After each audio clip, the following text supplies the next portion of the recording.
గ్రామీణ ప్రాంతాల్లో మార్చి 31 నాటికి ఇంటింటికి వెళ్లి చెత్త సేకరించే కార్యక్రమాన్ని చేపడతామని సీఎం చంద్రబాబు పునరుద్ఘాటించారు. పరిసరాలను పరిశుభ్రంగా ఉంచాల్సిన బాధ్యత ప్రజలపైన ఉందన్నారు.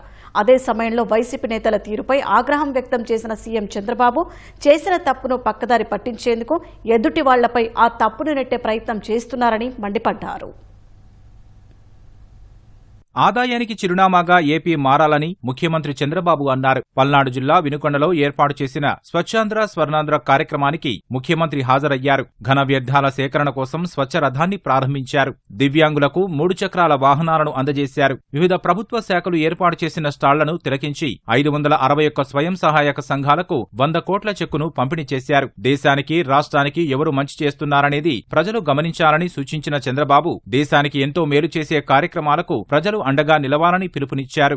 ఇప్పుడు నేను కొత్తగా ఆలోచించేది మళ్లీ ఆదాయానికి చిరునామాగా ఆంధ్రప్రదేశ్ ఉండాలని. విశాఖపట్నంలో $15 బిలియన్ డేటా సెంటర్ వస్తా ఉంది. గూగుల్ పెడుతున్నారు. వస్తుంది అమరావతి. మీకు ఒక గట్టిగా అరిస్తే అమరావతిలో వినపడుస్తుంది, అక్కడ అరిస్తే కేకేస్తే మీకు వినపడుస్తుంది. ఔటర్ రింగ్ రోడ్డు వస్తే ఇంకా దగ్గరైపోతుంది మీకు. అలాంటి అమరావతిలో క్వాంటమ్ కంప్యూటర్ పెడుతున్నాం. భారతదేశంలో మొదటిసారి ప్రపంచంలో 6-7 దేశాల్లో సమానంగా అమరావతిని పోతుందంటే అది ఈ ప్రభుత్వం ఆలోచించే విధానం అని చెప్పి కూడా నేను మీకు తెలియజేస్తున్నా. నేను మిమ్మల్ని అందరినీ ఒకటే కోరుతున్నాను, దీనివల్ల భారతదేశం బాగుపడుతుంది. ఎవరు మంచి చేశారు, ఎవరు మంచి చేస్తున్నారని కూడా మీ విషయాలు మీకు అర్థం కావాలి.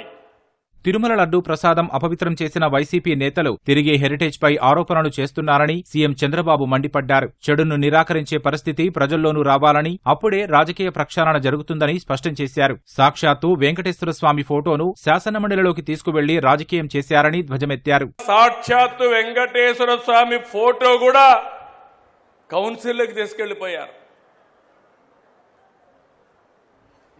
ఏం తమ్ముళ్ళు, ఇది మీకు న్యాయం అనిపిస్తుందా? న్యాయం అనిపిస్తున్నానని మిమ్మల్ని అడుగుతున్నా. ఇలాంటి వాళ్ళతో నేను రాజకీయం చేయాలని మిమ్మల్ని అడుగుతున్నా. చెప్పులేసుకొని వెంకటేశ్వర స్వామి ఫోటోలు తీసుకొని ఇసిరిసిరేస్తారు. అంటే ఏంటి మీ అజం, ఏంటి మీ అహంకారం? మీ అహంకారం అంతా ఒకటే, ఒక రాజకీయ పార్టీ అని.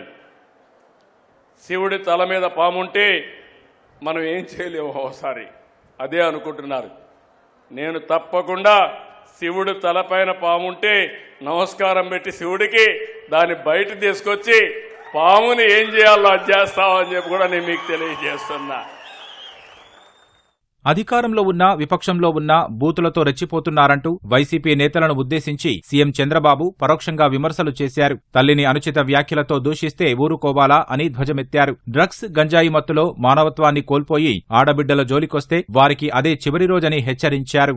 మొన్న మదనపల్లిలో చూశారు, మళ్లీ గంజాయి తాగి మృగంగా ప్రవర్తించే పరిస్థితికి వచ్చాడు.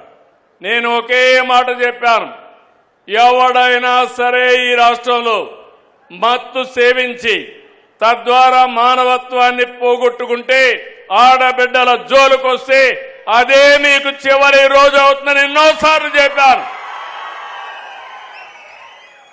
ఇప్పుడు కూడా ఆ మాట కట్టుబడి ఉన్నా. నేను ఎవరిని వదిలిపెట్టను. చట్టం దాని పని అది చేసుకుంటూ పోతుంది. అలాంటి వ్యక్తులు ఉండాల్సింది జైల్లో అయినా ఉండాలి, లేకుంటే చట్టం ద్వారా ఉరిశిక్షణ అయ్యాలి.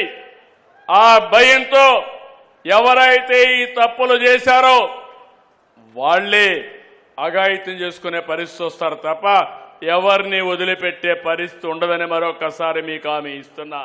వినుకొండను అన్ని విధాలా అభివృద్ధి చేస్తామని, హార్టికల్చర్ హబ్గా తీర్చిదిద్దుతామని సీఎం చంద్రబాబు అన్నారు. వినుకొండలోని ప్రభుత్వ ఆసుపత్రిని 100 పడకల ఆసుపత్రిగా అభివృద్ధి చేస్తామన్నారు. ఎన్ఎస్పీ భూములను 50 నుంచి 100 కోట్ల రూపాయలు ఖర్చైనా అభివృద్ధి చేస్తామని హామీ ఇచ్చారు. పశువైద్య కళాశాలతో పాటు వ్యవసాయ కళాశాలను కూడా ఏర్పాటు చేసేందుకు చర్యలు తీసుకుంటామని ప్రకటించారు.